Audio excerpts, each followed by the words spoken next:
Magandang umaga! Kumusta po? Narito po ulit ang update natin para sa lagay ng ating panahon ngayong umaga po ng September 3, 2025. Sa ngayon po ay palabas na sa ating area of responsibility ang sama ng panahon na ating binabantayan. Malayo na po pero patuloy pa rin itong nahahatak ang habagat na siya pa rin nakakaapekto lalo na sa gitnang bahagi po ng ating bansa.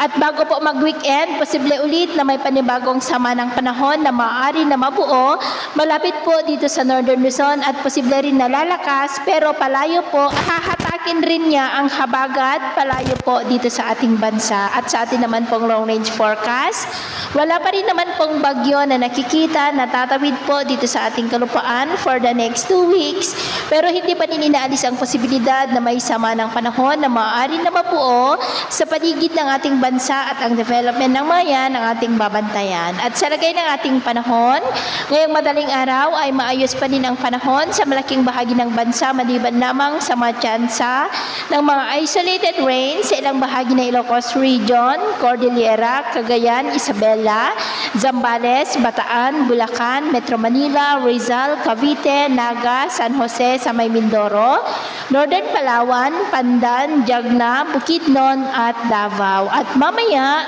ay sisikat naman po ang araw sa malaking bahagi ng bansa pero may tsansa pa rin ng cloudy skies with isolated rain sa ilang bahagi ng Ilocos Provinces, Kalinga, Apayao, Mountain Province, Ifugao, Zambales, Bataan, Metro Manila, Bulacan, Rizal, Cavite, Northern Palawan at Holosulu. At mamayang hapon, mas maraming lugar ulit ang makakaranas ng mas maulap na kalangitan with isolated rains, lalo na po dito sa may Luzon, kaya mag-ingat pa rin tayo sa mga banta po ng mga pagbaha at pagguho ng lupa. At sa atin naman pong mga baybayin, wala naman po tayong nakataas na anumang gale warning signals, pero ba yung pag-ingat lamang po kung papalaot tayo para po mas makaiwas sa mga sakunang pangkaragatan.